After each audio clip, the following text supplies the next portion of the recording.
Welcome to Buckeyes Tomorrow Morning for Sunday, September 18th. I'm your host, Tom Orr. The Wisconsin game is in 6 days. The game against Michigan in 69 days. Nice. Ohio State just thumped Toledo on Saturday night in the Horseshoe. My guest today is Kevin Noon. Kevin, we've seen a bunch of, Ohio State just kill really bad teams in the past. Florida A&M, they just killed them. There's some bad Bowling Green teams, they just killed them. This is not a terrible Toledo team. This feels like this is an okay Toledo team. And Ohio State they just did whatever they wanted on Saturday night. Well, as we had said before, don't take what they did against LIU, don't take what they did against UMass as being indicative of what would happen when they played against an opponent that was better than them. And they certainly played against an opponent that was better than them in Ohio State. And, you rewind to early parts of the game and it's like, oh my gosh, what's wrong with the corners or whatever? And then the offensive onslaught happened and it kept happening and it happened all night. And Ohio State puts up 77 points, scores every which way. I mean, you have walk-on scoring, everything happening there. So there'll be a lot of talk about that. But, on the flip side, Ohio State did give up 21 points, 307 yards in the game, and you'll have some of that going on too. You will. We'll get to your negativity in a little bit. Let's start with the offense. This is a morning show. We're trying to get everyone up in a good mood, so we'll focus on the offense first. The numbers: 77 points, 763 total yards, 482 yards passing, 281 yards rushing, one penalty for 5 yards. We did 2 hours of post game, and I don't think we brought that up. Got everything cleaned up. It just seemed like it was a very focused effort. 11 of 13 on third downs, and then one of the two that they didn't pick up, they picked up on fourth down. So 13 times you get to third down, you pick up 12 of them. 9 for 9 scoring touchdowns in the red zone. Toledo 0 for 0. I'm going to say if you outscore your opponent by 9 red zone touchdowns in a game, you probably are winning the majority of those. How much of this was Jackson Smith-Njigba's back, Julian Fleming's back? You kind of now have all the pieces back. How much of it was just, you got some rough stuff out in the first couple weeks, and now you've sort of buffed some of that out. What do you attribute that to? I think all of that. I mean, there's a familiarity with having JSN back. There's a familiarity with having Julian Fleming back. You've gone through 2 weeks where, week 1 you put up 21 points against Notre Dame. Have a lot of things questioning what's wrong with the offense at that point. You go into the next week, you put up 45 against Arkansas State. Well, that's just Arkansas State, and you had multiple drives of where you just really didn't look very good. Well, Ohio State looked very good on pretty much every drive, and the only drive that they didn't put points up, they punted in plus territory, and they dropped it inside the 2. So, I guess that'll do. Yeah, it was the only drive that they punted on. Probably is not a drive they're punting on if it's a game that's a couple scores. It was 4th and 3 from, I think, the plus 39. And, Jesse Mirko dropped a ball and just dropped it right on the sideline at the 2-yard line. It was just, no gunners required. Just, you guys just take the night off, and I'll punt once, and I'll just do it all myself. And then Toledo had a false start, and the ball got moved back to the 1. And then every play after that was just, it seemed, I was right behind the end zone there, and it just seemed like every play was just like, oh man, this is going to be safety. Oh man, this is going to be safety. Oh man, this is going to be safety. And it was just, they barely escaped. The third down play there was a swing pass to a running back whose reward for his 0-yard gain was Tyleik Williams landing on him. It was like, that doesn't look like fun. No. That doesn't look like fun. It was a bad time. It was a bad time. It was a not a consistently great time for the Ohio State defense. They were good. They got off the field for the most part. They did not allow Toledo to get down into the red zone at all. Before the game, I talked about the fact that what would be concerning would be a bunch of 12-play drives. Can Toledo consistently move the ball? It felt like Toledo kind of needed to reach into their bag of tricks a little bit with quarterback DeQuan Finn. A couple times it looked like they were in trouble, and he used his legs to get out of trouble. How is there a concern with the Ohio State defense at all right now, or is it you kind of chalk it up to, if you need to have broken plays to move the ball, you're not going to be able to move the ball consistently.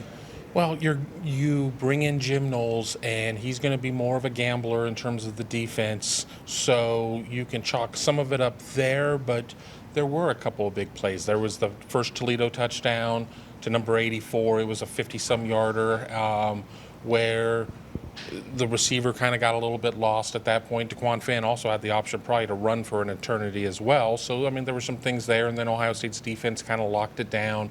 It's like the Toledo offense would rise up, have a good drive, would disappear for a couple drives, would rise up. I think there are people that are legitimately concerned about where Denzel Burke is right now. Denzel Burke did not have a great game. Cameron Brown came out of the game for much of the end. They were having to play some other guys as well. We know how thin they are at corner.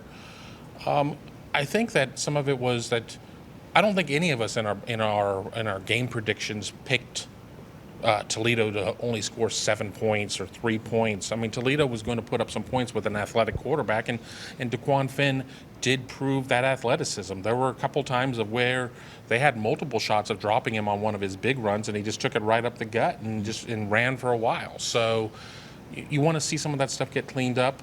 They're not going to see a quarterback of that type of mobility for a while. Maybe not until Michigan, and that's, J.J. McCarthy, I'm a big fan of what he's able to do, but J.J. McCarthy is not just that kind of pure athlete that DeQuan Finn is. J.J. McCarthy is also a better passer than DeQuan Finn, who's a 61% passer coming into this game.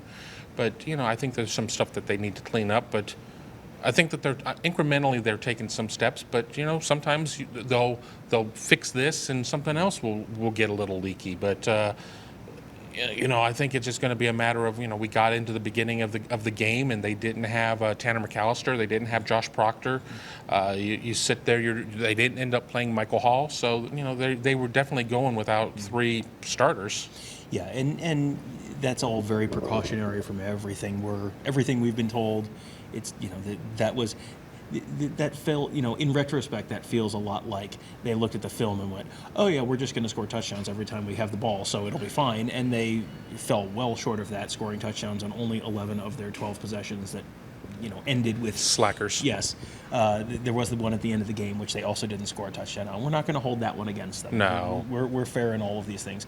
The defense, it was big plays. When they had problems, it was big plays. It was 4 plays, 75 yards for a touchdown, 3 plays minus 5 yards, 3 plays 9 yards, 11 plays, 75 yards for a touchdown, but that was another 20-something yard run, 4 plays 17, 2 plays 3, 2 plays 15, 6 plays 75, that was another long one, 3 plays 1, 3 plays 7, 3 plays 5, 6 plays 20, 6 plays 9. So they had one drive of longer than 6 plays. So if we're going to take me at my word from pregame that the only thing that is really a concern would be multiple sustained long drives, you didn't really see that. There is stuff to work on, though. But to your point, I think there is time to sort of let that buff out a little bit and take your time, because you do not have anyone probably until J.J. McCarthy who's running like that. On the offensive side of the ball, again, I just wanted to circle back to that, because we saw a lot of guys. We saw a lot of guys on both sides of the ball, but this was, you had Jackson Smith and Jigba back. That certainly helped. He didn't have a huge night, but he, having him back, he was drawing a lot of attention, which opened some things up for some other guys. Marvin Harrison, my goodness. Here's my question. Marvin Harrison, question mark. Go ahead. Impressive. I was really kind of surprised the way it was so easy for him that he didn't have yet another game with 3 touchdowns or more. Oh darn, he was held to 2 as a receiver, 6 receptions, 102 yards. And he was, targeted 6 times and had 6 receptions. There were not a lot of times where C.J. Stroud was not hitting his guys right where he needed to. We had a great question on the post-game show about can you believe that, JSN could go down as one of the greatest receivers in the history of the program, and maybe not be the best receiver on the team in any given year during his career, and that's fair. I mean, that's not a invalid statement. Yeah, that sounds crazy, and then you start thinking about it, it's like, well, there's a real possibility that the year that might be true, might not be true, where he might have been the best receiver on the team, was 2021. Like that's a possibility, and you could make an argument. You for could that. argue it for sure. I mean, and you could argue it this year, but boy, it feels like Marvin Harrison might be about to get, Ohio State had 3 former Buckeyes drafted, in 11, 12, 13, or 12, 13, 14, whatever it was last spring. Feels like Marvin Harrison might go in a single-digit number and maybe not a low single-digit, not a late single-digit number, an early single-digit number, but that's a year and plus away. We'll get there when we get there. You go through all the wide receivers on here, and it's like everyone has a story. Jaden Ballard, 72-yard touchdown, 4 catches on 4 targets, 113 yards. Cade Stover, in the tight end position, all of a sudden you've been waiting forever for the tight end position to be a thing. Cade Stover, 3 catches, 83 yards, and is, really turning into a weapon that people need to think about. Well, especially that one catch where he threaded the needle and he just kind of squeezed the ball. Tony and I were sitting up here in the press box as you were taking photos, and I'm like, he didn't catch that. There's no way. And lo and behold, he ended up catching it. Cade Stover is really showing a lot of skill for a guy that's been offense, defense, offense. What is his position? What is he going to do? We kind of joked about Jeremy Ruckert during the show about, good riddance to him or whatever. Jeremy Ruckert's making an NFL paycheck with the Jets, and, Cade Stover is absolutely getting it done at this point, for the Buckeyes. Well, and Cade Stover was the guy who was like, well, yes, he can block, but can he catch? And it's like, I feel like we're getting an answer to that question, and it's an answer that Ryan Day is probably pretty happy about. Another receiver who we do need to touch on is Julian Fleming. 3 catches for 23 yards. It sounds like a very ho-hum day. 2 touchdowns. First career touchdown for Julian Fleming. With everything that he's gone through, he was a 5-star number 1 receiver in the country, number 1 player in the whole class, according to one of the ranking services.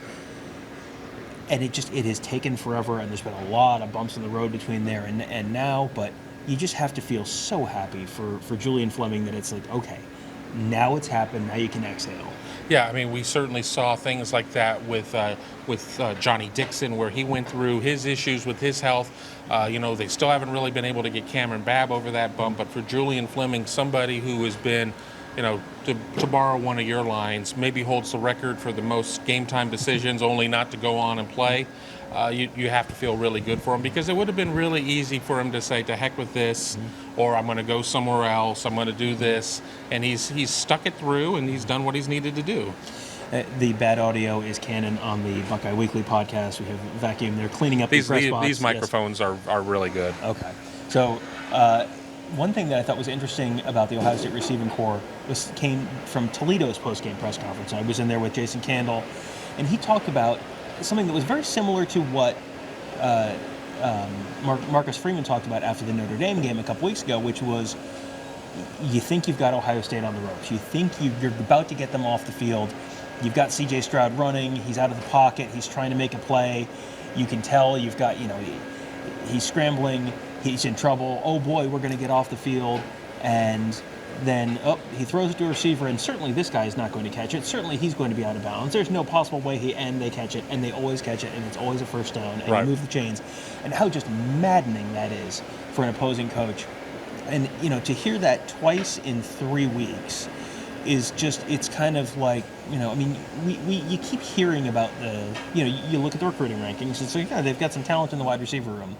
And you hear the practice reports, and it's like, boy, it seems like they have some talent in the wide receiver room. And Kevin, I think it turns out they've got some talent in the wide receiver room. They certainly do. And when you get the 2 guys back at this point, it's just scary how good they are. And we're not even really talking about the true freshmen who are still kind of learning up is up and down is down and everything else at this point. But they have so much talent. And when you talk about we think we got them and then you don't, it's kind of like that commercial, almost got it, with like the little fisherman or whatever. I think probably an insurance commercial. Everything's an insurance commercial these days. But yeah, it's got to be frustrating. And I'm going to go out on a limb. We're probably going to hear at least 1 or 2 more head coaches share the same sentiments. Yeah, it feels like that is kind of developing as one of the themes of the season. Let's just each pick a younger guy. There were a million younger guys who made impacts got, in a lot of cases was the first real chance to play, first career milestones, a first catch, first rush, first touchdown, whatever it is. Give me one of the younger guys who really, you're walking away going like, I saw something from that person tonight. Well, I'm going to go with one because it's such a good story, and we're probably not going to see him at all the rest of the way, but I'm just so happy for TC Caffey. And, walk-on receiver out of Hubbard, didn't get offered by any of the MAC schools. I mean, he certainly showed in his, in his limited run, 6 carries, 57 yards. He had a 49-yard touchdown. He gets kind of swallowed up into like the mass of humanity. They can't get him down. He breaks out to the right side, and he starts rumbling down the sideline. I mean, and dude's got some speed, and then he still has to break tackles to get there, and he gets the touchdown. I'm standing on the Ohio State sideline. I'm watching DeJuan Jones go nuts. All of the get-back coaches were sitting there having to pull everybody back, and just the celebration there. And if this is a guy that Ohio State has, it's like it's fourth, fifth, sixth option. I mean, certainly, if Chip Trainum wouldn't have taken I think a helmet in the thigh earlier in the game, maybe we would have seen some run out of him at running back. That they were able to go to a player who is a walk-on, and he was able to have a play like that. That just really says something to me about Tote Nation, about what they were able to do. Yeah, and he's probably only getting carries because Chip Trainum got a helmet to the thigh, but also because Evan Pryor's out for the season. Walk-on running backs generally don't get into even games like this, just because you're trying to get your scholarship guys carries. So yes, that was a very cool moment for him. I'm going to go on the other side of the ball, and pretty much the exact opposite of a walk-on. I'm going to go with a former 5-star by the name of Sonny Stiles. I have been kind of trying to make sure people are not going nuts on him. Pump the brakes. It's okay. You got to be patient. He is someone who is supposed to be playing high school football. He should be playing on Friday nights, not Saturday nights right now. Graduated early, enrolled early, and you look at what happened with Quinn Ewers at Ohio State last year, and he did the same thing and, came in and handed off twice or 3 times or whatever it was at the end of Michigan State game, and it was like, and that's his career. Ta-da! Collect your money and go. And now he's on to Texas and had a promising start to his season at Texas before he got hurt, but, the talent is there, but still, even with the talent being there, your freshman year, which should be your high school senior year, you have to be realistic with their expectations. You're not going to, break into the starting lineup by the middle of October. Like, it's not going to happen. But you've started to see him now. He's been on kickoff a couple weeks now. You saw him out there again on kickoff on Saturday night. And then at the end of the game, you got to see him on defense. And it's, 77-21, and there's 30,000 people in the stands. But then, someone gets the ball, and he hits them real hard, and he's running real fast, and he's very strong, and he's real big, and it's like you can just sort of see, like, sometimes you get a 5-star, and it's like, yeah, I don't know, maybe, I guess. It's just like, nope, it's there. It's there. He's really young. Oh, boy, it's there. They have, Jim Knowles, I think, talked about him as like a secret weapon at one point in the fall. There's no secret there. Yeah, it's like, okay, again, he is not starting against Wisconsin next week. That is my personal gold-plated guarantee to you. He will not start against Wisconsin next week. You got to be patient. He should be in high school right now, but you're starting to see it. You've been hearing about it. You've been hearing about it from us since he was in high school, but you've been hearing about it from Ohio State coaches and guys who were at practice a little bit. You started to see it on Saturday night. That's just Sonny Stiles might be good at some point. Is I think my big takeaway. So yes. That's one of those fun parts of these games is you get to see the walk-ons. You get to have a Julian Fleming moment. You get to have Jaden Ballard score his first career touchdown. Devin Brown got in the game for his first action. I mean, you have a lot of those kinds of things. But then, on the defensive side of the ball, you're seeing Caden Curry, you're seeing Kenyatta Jackson, you're seeing Sonny Stiles, all these guys. Jair Brown had a pass breakup. I mean, it was a fun night. I think Ohio State fans had a good time. It was lively atmosphere inside the Horseshoe for a game that was, over pretty quickly. Pretty quick. That's a very easy game for people to sort of check out on, and the crowd was into it, which, when you're scoring touchdowns every single drive, I guess you don't give the crowd a lot of options to check out, but it was a really fun game. And then we had our really fun post-game show. If you were not part of it, get subscribed to our YouTube channel, youtube.com/Buckeye Huddle. We do these post-game shows every week. Have Mark Givler, Devin Radcliffe, one of our X's and O's guys. They'll break down the game immediately after the game. Then we go to a live post-game press conference with Ryan Day and CJ Stroud and some of the coaches and individual players. Do all that kind of stuff. And then we go back and then we do a little more from Devin and Mark. And Tony and I will do our Buckeye Weekly Instant Reaction podcast. We do 2 hours, 2.5 hours every week.